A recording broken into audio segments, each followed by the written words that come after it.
suor del seu coll m'amanava les cames, m'agafava fermament i em deixava manar el cavall per on jo volia. Tota aquella potència conduïda per allà on volia. Els seus costats eren tan calents.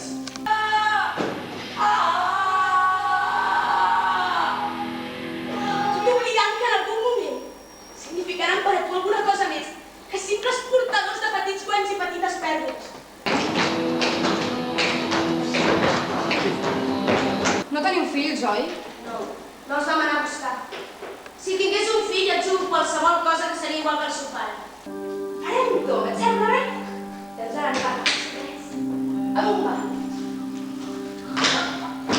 Què tal? Estàs bé? Molt bé, només cal que t'agafis ben fort a la crinera. I a fer-ho amb els genolls, Llestos? Apa, doncs brillar. Avampa! Què et va semblar? Va ser meravellós. De fet, ell és només una pobra víctima. Què cal fer en aquest món per obtenir una mica de compassió? Deixar cecs els animals?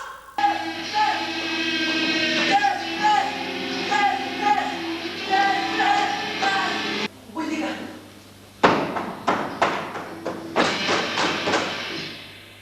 De totes maneres, eren tot mentides. Què? I vostè, els seus llavis! Tot plegat no era més que un tronc de merda. Què vols dir? Em va obligar a explicar-li una pila de mentides. De debò, què era mentida? Tot el que li vaig dir, una pila de mentides.